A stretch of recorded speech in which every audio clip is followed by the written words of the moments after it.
Welcome to another episode of VASLing with Stu. Here we have a couple replays after actual reports from log files of T12, Hunters from the Sky.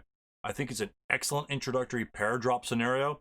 I think it adds enough randomness on both sides to make it a worthwhile fight that you could play multiple times and have slightly different developments of the map. The map is essentially leveled terrain, so you don't have to worry about different elevations and things like that. So I like the scenario. I played it 3 times. One of the times, my paratroopers dropped off the board, and we just scratched the game, started another one. Same thing, same setup. Check out the after-action reports from the VASL log files, and give me your thoughts, give me your ideas. Have you played it before? Put down comments of, hey, I played this scenario before. My guys had a really good drop, and I captured the support, but the Germans came back, and their stooge destroyed my guys. You know, just throw in whatever comments you have. Like the video, dislike the video. If you say this is stupid, it's a waste of my time, drop me a dislike. If you like the video, put a thumbs up on it, throw comments on it, anything you want. It's just to get discourse on these sort of after action reports. I think they're kind of nice. It shows the game developed fully, and it's something to do in downtime. 45-50 minutes. Actually, 2 games are actually developed in this game, so you'll see how both of them develop. Thanks for watching, and let's get to it. All right, welcome to another episode of VASLing with Stu. This is going to be a different type of after-action report replay using a log file. What I've done with my opponent, I think we actually played this game 3 times. The game is Hunters from the Sky. The version we played is T12. I'm sure there's 18 different versions out there based on what annuals come through, or if it's reprinted in the Yanks 12 expansion module and whatever. We played Hunters from the Sky from T12. So if you play the new one, it may be different. It's probably exactly the same. Doesn't really matter.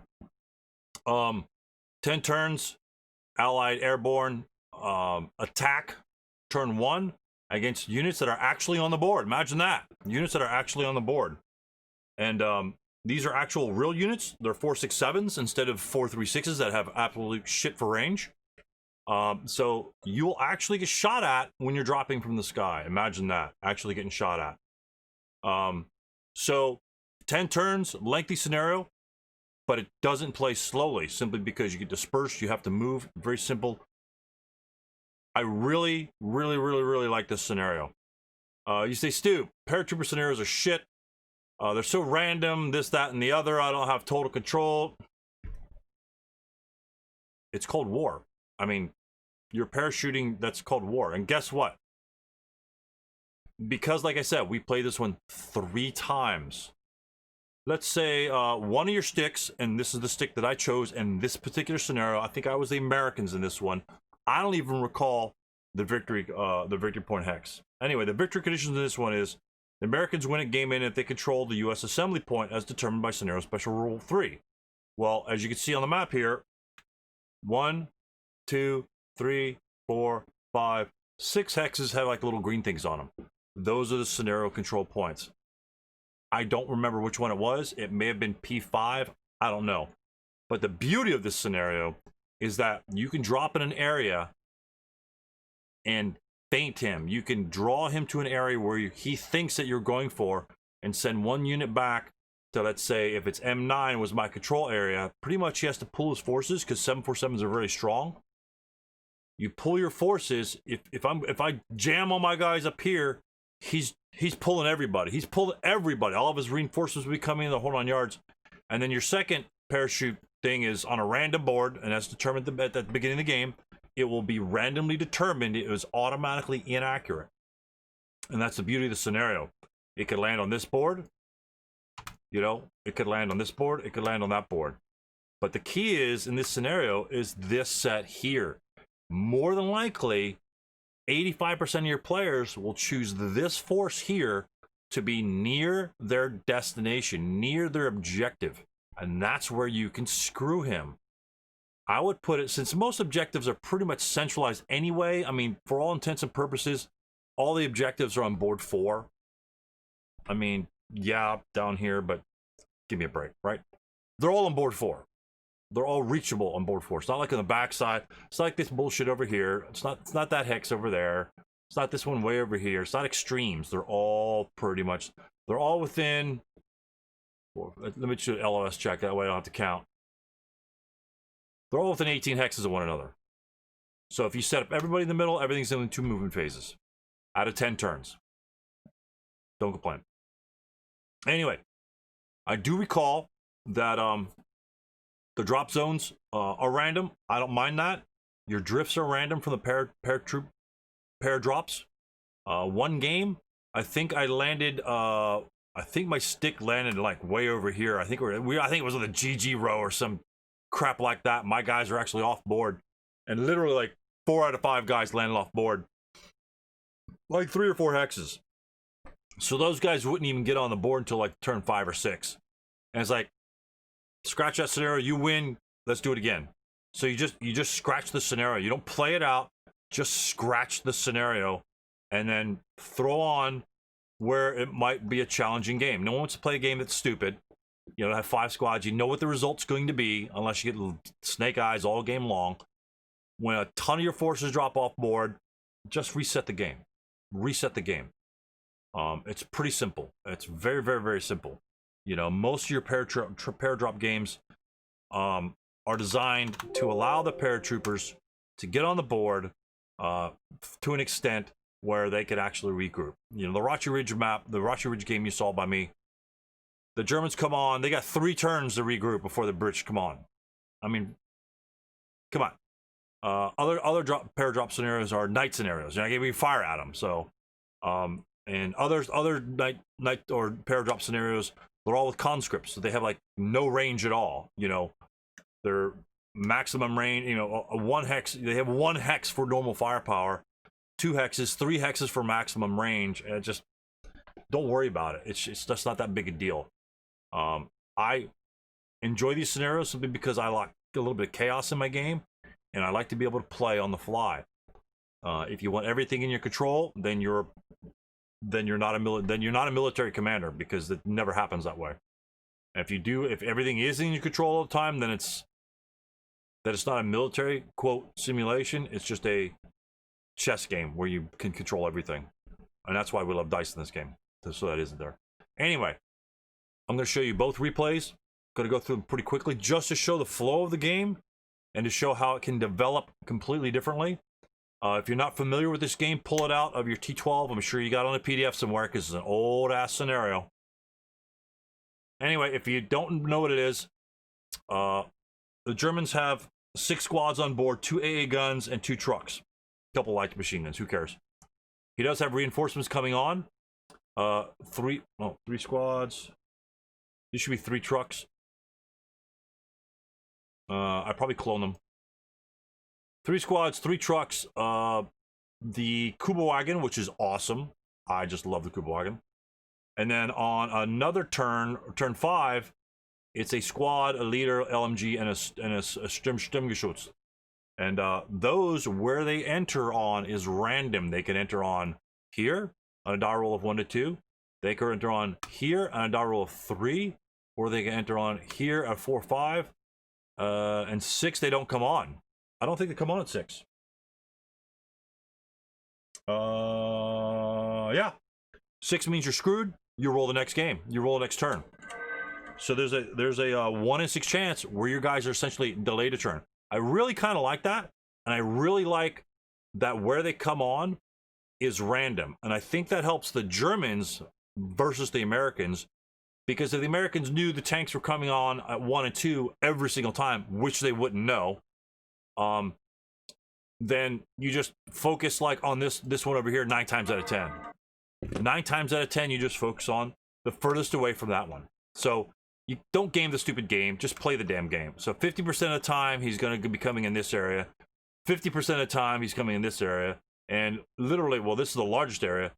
33% of the time, he's coming kind of between these areas. So you don't, for all intents and purposes, where he's coming on is about the same chance. Obviously, 4 and 5 and 1 and 2 are the biggest chances. This one, that's the big wild card, to be honest with you. But take a look at the boards. Old classic boards. You got board 5. You land on this sucker, you're taking morale checks all day long. But is that a problem? Is that a problem taking morale checks on this board and breaking? Nope. Because these guys ain't going to come after you by the time you sit there and rally. And they've got no LOS to you. So you're just going to bunch them all up, put your leader on them, the rally turn 2. No big deal. Middle board. Brushes instead of wheat fields. I'm not sure what the distinction would be.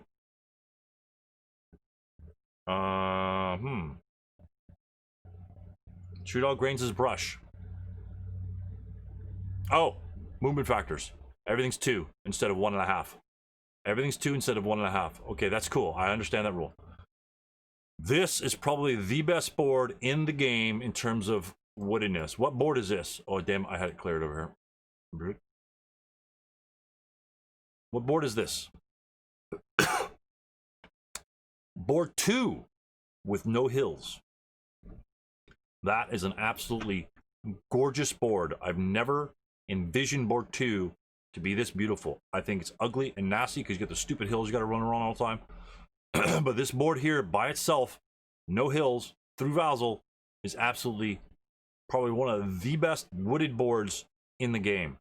Why people just don't get rid of the hills in this one, it is beyond me. This is probably one of the best boards for woods. I mean, look at it. You've got limited line of sights over here. You still got movement restrictions, right? Limited lines of sight, limited lines of sight, limited lines of sight. It opens up a little bit more, unlike this bullshit over here. You know, this is just stupid in my opinion. This is so much nicer down here, this area right here. You've got so much more maneuver.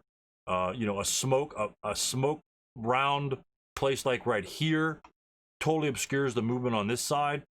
It's just a beautiful board. I really appreciate the designers of the scenario getting rid of those, although they didn't have this vision. So the let's just get on with it here. The Americans start with 10 squads, 2 wings. 10 squads, 4 leaders, 2 bazookas. Again, ground level, board sight not applicable. German snipers placed on board just before the American parachutes land. Remember, they are aerial units, and yeah, that way they'll get sniped like in the midair. I guess that kind of makes sense. So anyway, we're just going to step through this one really quick. And the random location was down here in the bottom left. That's kind of like a really bad location, simply because it's smack dab on top of all the German units and pretty much in range of everybody. That's probably an LMG. That's a very bad spot for me, but you just got to go for it, baby. And I hate this stupid tool.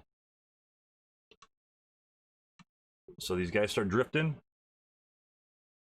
from that location, and they drift in okay positions. The guys to the upper left, look where he drifts, right next to the big boy. That's gonna be trouble. That's gonna be trouble.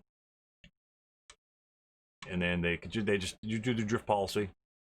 And over here, I screwed up on somebody pointed out earlier, and I don't know where I pulled it out from, but when you don't land on your initial landing spot, you do a random selection for the board that's in play. So 1, 2, 3, 4, 5, 6. I rolled 5 or 6, and then you draw the drift chits A through GG. You put your marker on the 5 marker, like right. Let's say it was DD. Then I'll put it on DD5. And you do a random selection direction for that. So if it's a 2-2, it would go 1, 2, and then 2 over this way. And then you would do your stick right there. And that's kind of what happened in the other game. That whole stick was, you know, along this side here. Yeah, or let me get.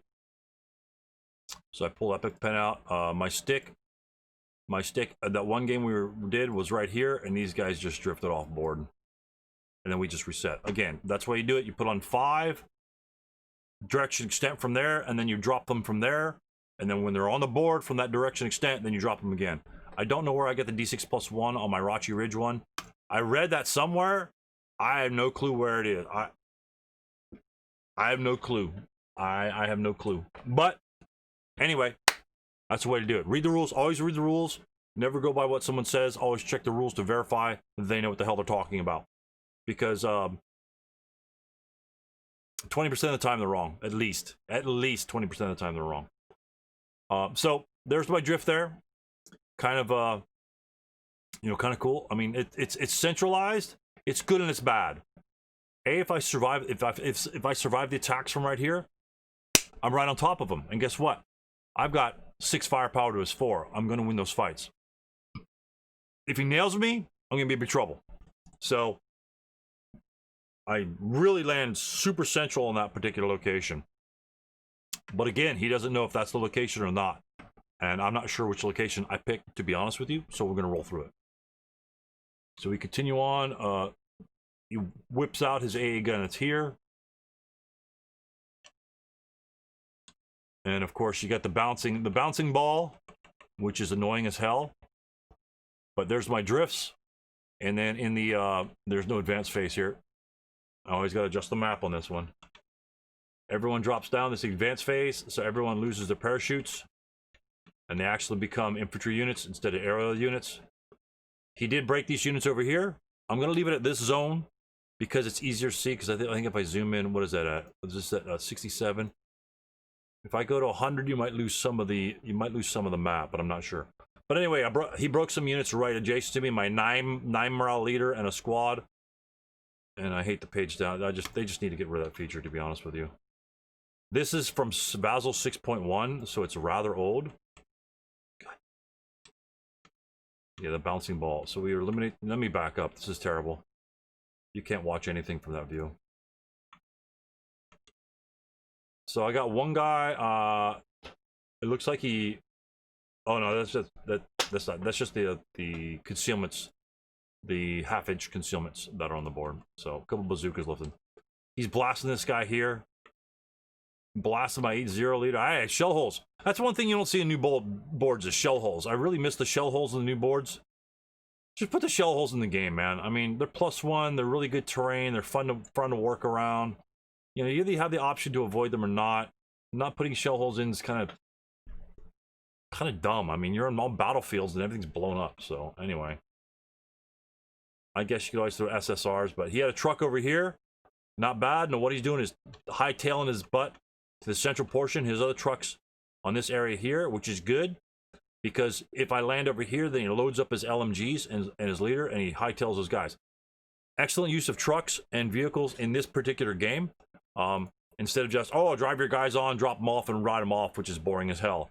You actually use your trucks in this scenario. Trucks are a valuable resource in this scenario. Another resource that may do is you may, and you'll see in the second one, you use the truck to maneuver, pick up your gun, and move it to the location where the enemies are. So you actually get to use the real rules of the damn game. So my guy in the middle, pop. Guy up top, pop. But I do have 2 squads against his 1, and I've got one guy here rallied. He did get away from him. I think that route was illegal. I gotta be honest with you. If you want to look in the area, I think this route was illegal when he was right here, because you have to go closest cover. Well, technically 1, 2, 3, 4, 5, 6, or 1, 2, 3, 4, 5. And yeah, it's true. Yeah, it's true. If he's here,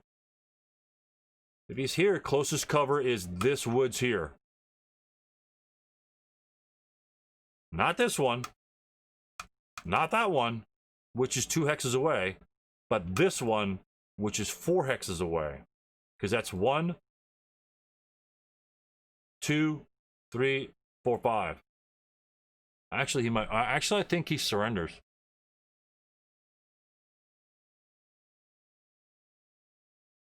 I think that's a surrender.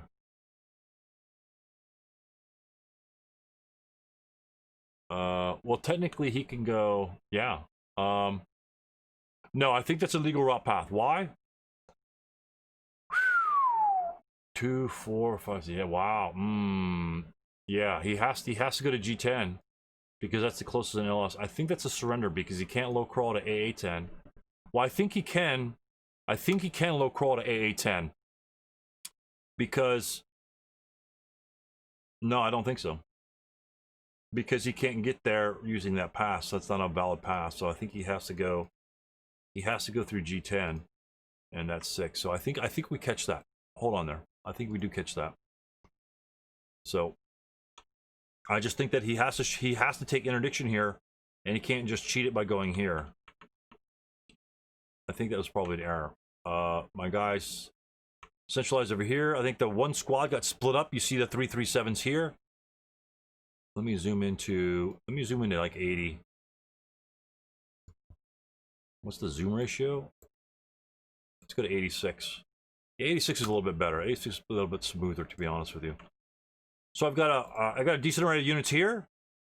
I survived all that attacks. I've got 3 squads, 4 squads up top, and 2 half squads. Actually, the half squads, by splitting up, actually gives me a huge advantage. So when one breaks, I still have half a firepower. So I love this page down bullshit. It's really annoying. But anyway, my guys move in. The guy moves back down here to get the bazooka. Just for the tank, you need the bazooka. Get in the stone building. All the guys up here are doing their thing. He final fires at long range. You can start moving. I start just swamping him in here because I have so much advantage.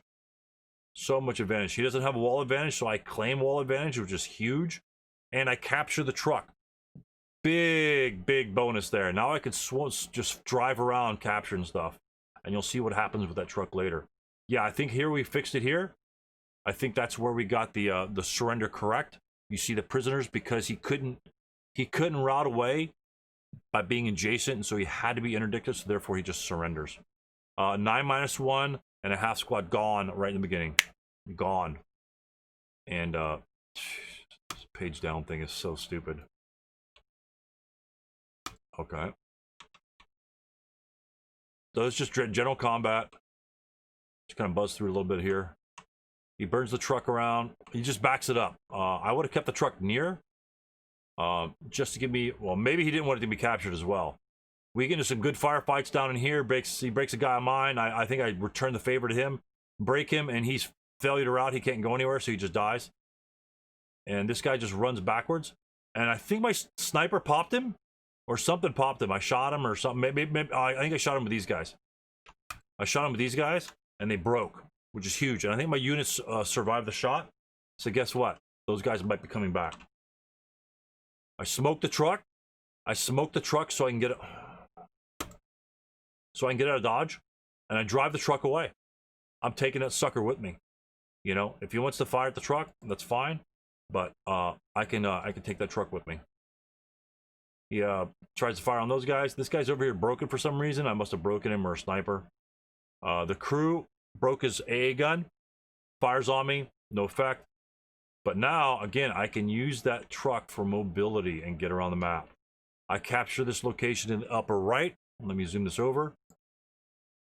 God, this is such bullshit. Anyway, now I'm going to the second location. These guys are broken. I need to finish them off. These guys in the middle, I need to take care of as well. And he had a hero generated and a battle hardened hero creation, which is pretty crazy in this one. He's essentially got an extra -1 leader. So I start jumping guys in close combat like crazy. If I can eliminate units, I'm a strong point. Again, it's only turn 3. His reinforcements haven't come on, and I've captured some key areas. Drop, capture. Close combat over here.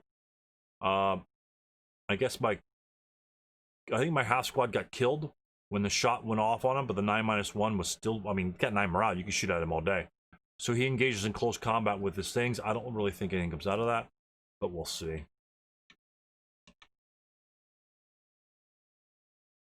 So we got a melee there. German turn comes. I vaporize him in melee. I think he kills me in this melee here with the 138 leader.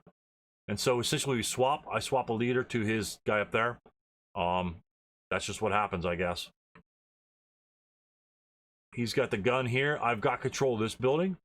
Stuart's moving over here with some of his troops. Brock does come out of the melee. Actually, I can't just leave the melee. I can just withdraw.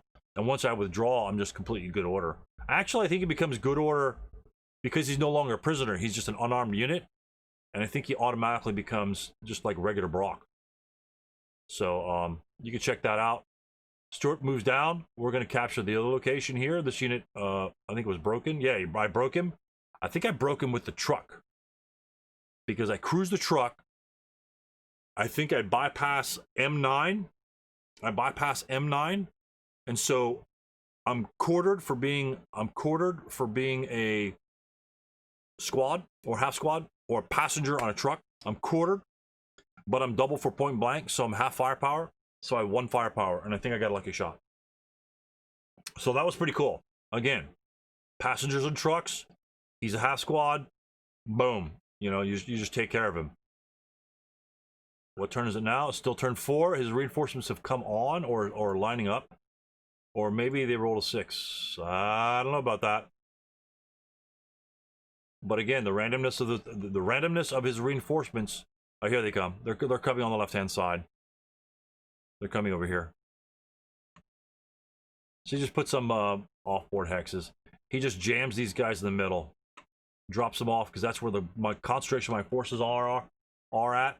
And I've got that big objective. If that's the objective, there's no way he's going to get it back. But while he's focusing over here, I'm getting this little objective over here where my 337 is. A little cute little 337 is over here. I've obtained this one earlier, and I've got this one here. So now I also, well, I do have that one, but I'm in melee.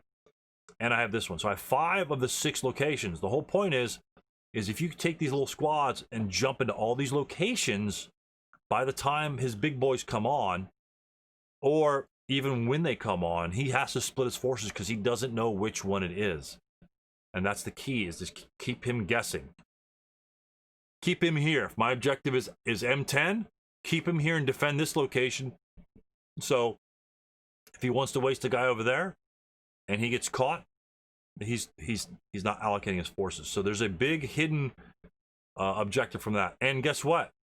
Because I'm in the truck, I get to run around and keep guys DM all game. They can't go very far, but they can go 7 hexes. They can go 6 to 7 hexes in the captured truck, just driving around all day long. All day long, keeping him down. And then he's just going to die for failure to rout or surrender or what have you. So the fight continues. We got some good shots coming on. Stooge comes on the same location, which is really interesting. The same location that the other units came on. Really cool. And so he just jams guys in the middle, and it's like, oh man, that's gonna be a problem because he's just gonna keep blasting me. And he's got some good firepower. My units are kind of, you know, I have some units here and there. Actually, I have decent firepower there, to be honest with you. So this is a good little fight going on. A couple stone buildings here and there. So he bounced fire. I break some dudes. I bring my truck back around. Need to reinforce these guys here. Mob. Attempt to mob this guy. I got a fanatic guy. You know, he's going to do his job. Advanced firing down here. Guys are breaking. Guys are routing. I try to secure the position. That's all good. One guy jumps to crew in close combat. The fanatic guy, he gets killed. I think it was because CX, because he got a -1. Big difference. Close combat is such a bitch. Anyway, he brings guys in. I'm popping guys, DMing guys. Remember, 6 firepower. 6 firepower straight on these charts is really wicked against 7 morale units. I'm just popping guys left and right. Moving other units after I've secured that. And yeah, this building's secured. There's no way this unit's going to be able to take that building back. So I just keep moving my guys over here. For some reason, I think this guy gets shot or blown up or something. I don't know. Not sure why that's a wreck. But anyway, the point is my guys are fighting hard in the town. He's moving his Panther, his tank around. And right here, I actually obtain X1. I actually obtained the X1 building because I want to jump in close combat. Or I moved there, I think, and he had jumped in close combat.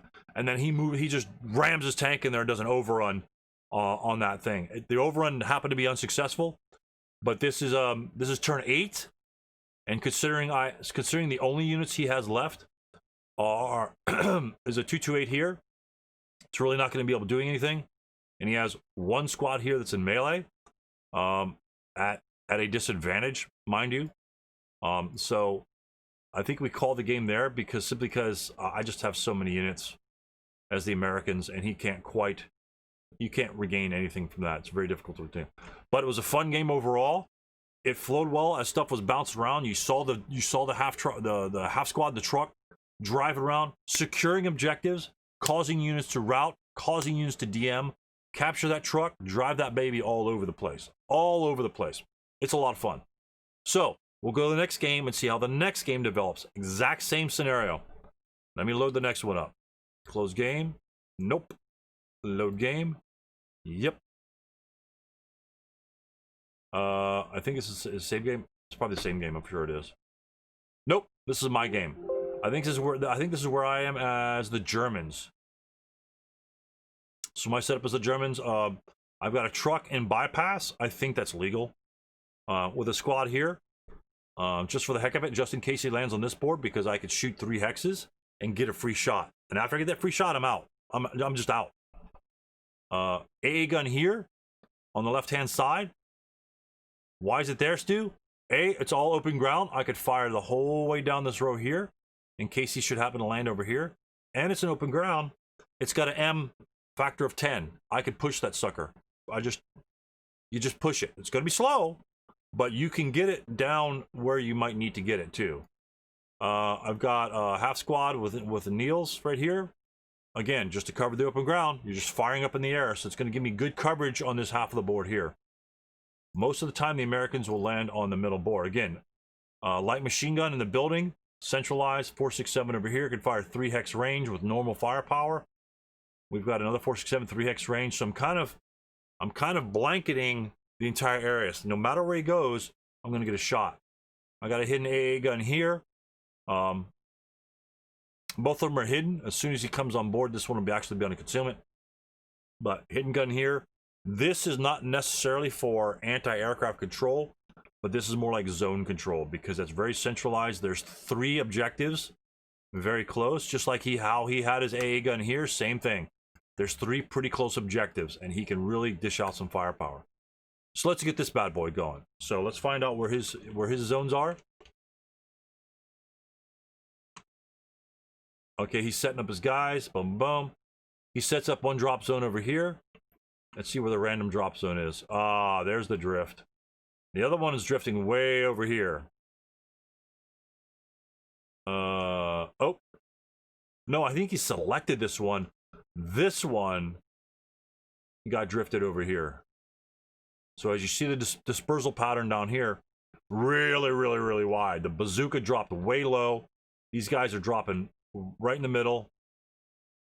All these guys, I think they all happen to land on board. Yeah, they all happen to land on board, so they got kind of lucky. These guys get all dispersed out over here, popped into 337s, which actually helps him.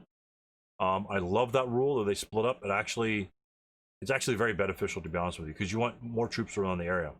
So I didn't really get to shoot many shots at him, to be honest with you. I may have gotten 2 or 3 shots off, and so therefore his landings are pretty safe. So a gun. And remember, when you fire on aerial units as concealments, you do not lose your concealment because it is not they are not a ground unit that has LOS to an enemy. If you fire on aerial units and you're concealed, you keep your concealment per the concealment rules. Anyway, this guy gets encircled by the Americans. Really bad. This guy here fires from that direction, enters from this hex side here. Let me adjust the zoom. Let's go to... Oh, we're still in other. Encircles my Germans there, which is bad. Okay, what is beeping here?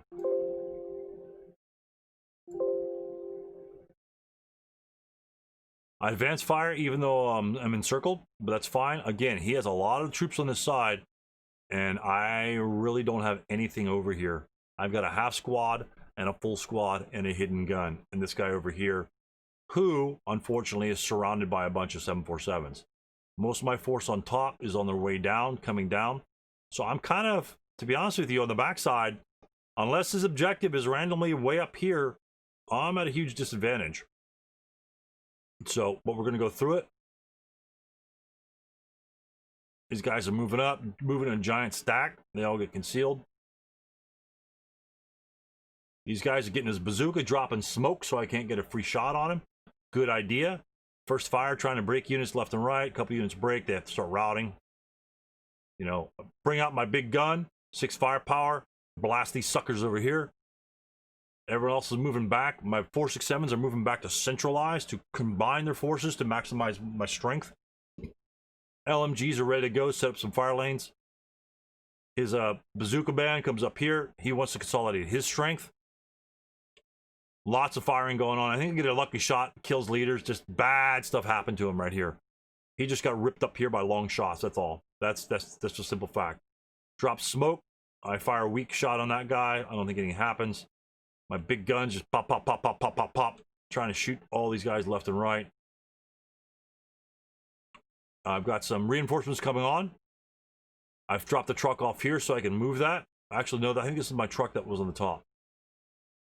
And there's another hero. Wow, it's crazy. It's another game with a hero. So we're moving to centralize. I'm just popping units as I can. Long shots, 6 firepower 1, 6 firepower even, whatever I can get. Gain concealment as fast as soon as possible. Defending the top, he's kind of crunching down on me. I gotta back up. He's consolidated his forces pretty well. Get some decent firepower shots to defend some of these units. Moves them up somewhat.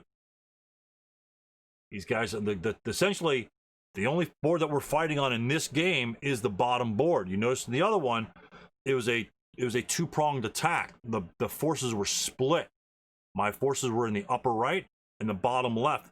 We were split, but I had enough concentration of forces in both areas where it gave me strength. Where here, the Americans are all on the bottom, and the Germans can just lay the blanket down.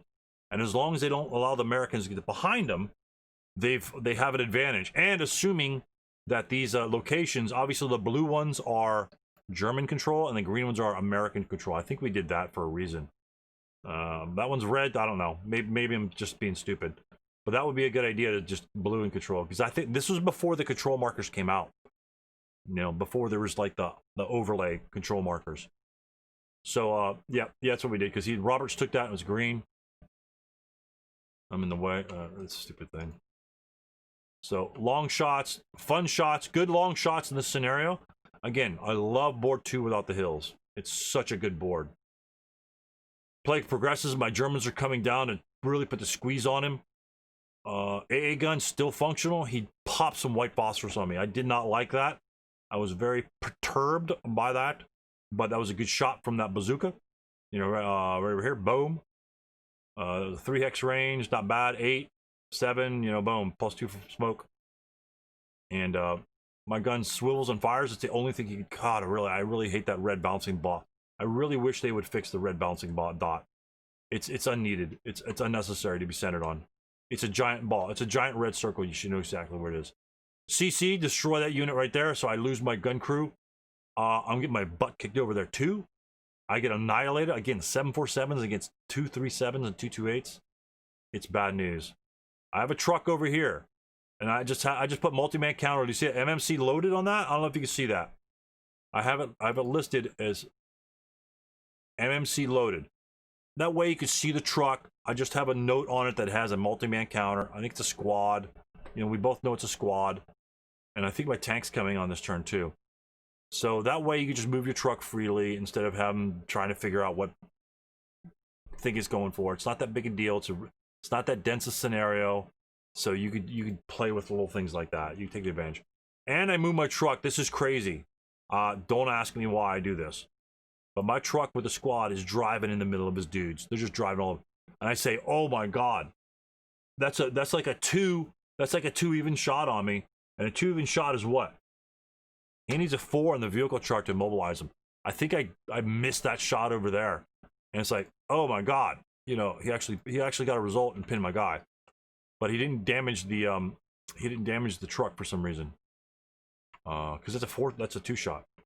So I actually got lucky and moved my truck in his LOS and actually took a shot. And when my tank comes in, he just comes right in the middle. Just boom, you know. He's just driving straight up on these guys. This is a tank because I know where the bazooka is. And the guys, I think he already first fired at that point. And I really didn't care. And then I just moved my guys right on top of him. Jump him in close combat, most likely to lock him down. Again, my tank's going to be safe because he's going to be locked in close combat, most likely. And I'm willing to take that chance instead of being a coward and driving it 6x's away from him, like most cowards are. Is it safer? Is it safer? Yes, it's safer. But I'm right in his face now. What's he going to do?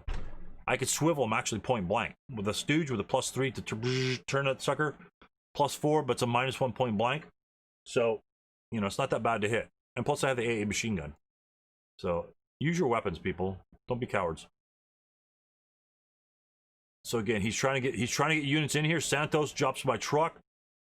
These guys jump over here. He jumps me in melee. Again, I spin my tank around to get acquisition on that melee, and I think I actually blast into the melee and he breaks. So I don't think my guy breaks. I think my guy pins. Schultz is over here defending. I got units over here defending. I've got this location over here secured. Well, for the time being, but I've essentially created some sort of semblance of a wall. Where is it? Of a wall for the Americans not to get by. Can he get by it? Sure. He's got lots of smoke. He's got lots of squads. Well, that guy's broken. He's got a couple squads here, but he's got to be looking at this. He's got to be looking at. Actually, he's not in a bad position. But I've got Neitz right here. 8 -1, 6 firepower -1. He's covering the area right in here. He's covering this whole area right here. He's just sitting right here, sitting pretty enough in that shell hole. I'm just covering this area as needed. So when he moves across, and it is, oh, it's on the right hand side. It is turn 7 right now. So he won't be able to get back here, most likely. He has to try and get this location here. I'm just sitting there waiting for him. He's just sitting here waiting for him. Point blank shots. He won't be able to advance me in close combat. I'll have 6 firepower here and subsequent for firepower there if necessary. But I've got it pretty much covered. And the LMG also gets to fire over the brush. He gets to fire over the brush, so any moves up here get shot. And I can cover this area right here, and he gets to fire over the wall against this unit in case he wants to do something silly like this. So use the terrain to your advantage, which we do, hopefully. So we're going to burn through... Oh, my trucks, another truck came on. My reinforcements came on up in the upper right. So that pretty much seals the deal, because I was very weak in that upper right area. And so my reinforcements happen to come on there. And so it just really secures that area. It just locks down that area. So he can't really do anything about that. Down here, he's just got a smattering of troops. I don't think any of his leaders are alive, so he just has troops. All I have to do is really break him, and he's pretty much down. He tries to make a jump across here. I blast his unit, and I think I end up blasting this guy right here as well. I think they end up breaking. This guy broke here as well. Broken, and I think this guy breaks. What's he have down here? He has a broken unit here. This unit is a 337, and he has no leaders. So against this 337 and a 747, and no bazooka, this unsecured broken unit up there, he essentially has 2 squads, 2 turns left. That's when we called it. But it just goes to show you that the same scenario, and I think this is probably one of the best paired drop scenarios that I've played. I've played 3 or 4 or 5. This is the nicest one because you could play this one easily, like in about probably 3 hours. I'm thinking 3 hours, simply because you're moving and you're taking a really small shot, so you're just popping dice. But as you saw between the 2 games, my Americans came in here, the same town, for whatever reason, we landed in the same area, and fighting was hot in the same area. My guys happened to land here. His guys landed really sweet and well. Pretty protected back here. But my tank happened to come on right the hell here, right in his face. So that was unfortunate for him. Say, Stu, that's all random. I don't like randomness in my games. Well, screw that. Then stop playing a dice game. Stop playing a dice game. You know, random entry points. My guys came, look, my reinforcement came down here, and the other guys came up here. Both of them were perfect for me because I was weak in the top area. I had 1 half squad. I think there's a half squad here against his 3 squads. So when my squads came in here to give me support, that's really good. I mean, that really sealed the deal up there. And then when my tanks came down here on the bottom, that really sealed the deal down here. So you can play this scenario multiple times and really play around with, you know, feinting, going for that objective when you need this one over here, and all of his troops focus on that area. But if the Germans could set up some sort of like semi-wall of defense with its LMGs, potential fire lanes or what have you, they can keep the American off a half of a board. That's just the way this one ended up. So I actually got my gun over here. I think I pushed the SOB the whole way. Or maybe I drug it here. Maybe I transported it to here, and then I unloaded it, and then maybe he tried to push it like one more hex. Because I essentially moved it from here to here. I was wanting to get it maybe up through here so it could cover this area, because that's where his Americans were coming on. If this gun were right here, then it could fire 6 way the hell out to here. And that would stop, it would cut that American advance up through that area.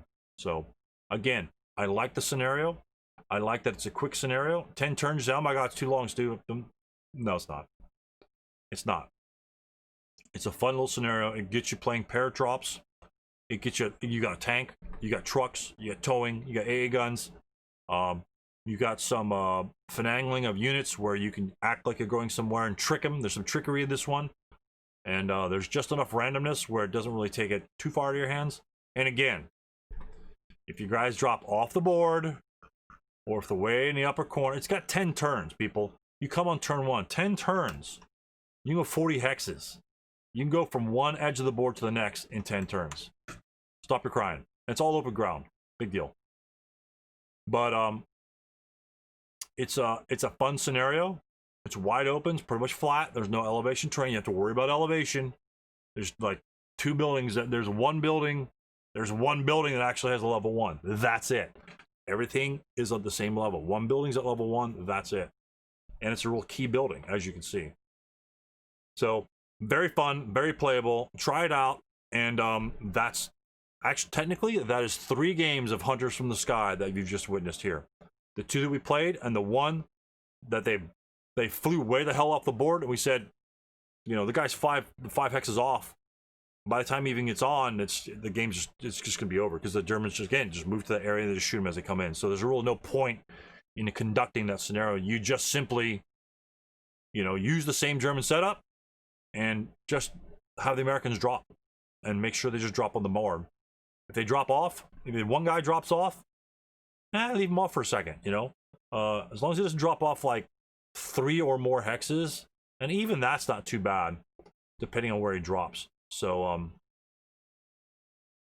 just go with it and just replay it. Just redo it and make the guys drop. The whole point is to make the randomness of the drop. If you want everybody on the board, then just make that a rule. Say, hey, I'm gonna do drops until everybody gets on the board, and just play it as that. That way you have fun with the scenario instead of just playing by the rules all the time and being drugged down by the rules. Forget the rules, replay the scenario. Say, oh, forget it, it's done. Boom, do it again. Boom, boom, boom, and just replay it. And then don't put your roar. I wouldn't put my roar thing. If my guys flew off the board like that, I wouldn't enter that one in roar. It's like, screw that. I'm not gonna sit here for 4 hours, you know, trudging those guys on the board just to see if I can happen. No, I want to have fun at the game. I don't want to just generate stats. Get you guys on the board, play the game. Roar. The scenario's not designed for you to take into consideration all your guys flying off the board. It's stupid if it is. Can it happen? Yes, it can happen. But just erase it and start again. No one's gonna know. So again, try it out. 2-3 times. You can fire this bad boy up 2-3 times. Have fun, and thanks for watching VASLing with Stu.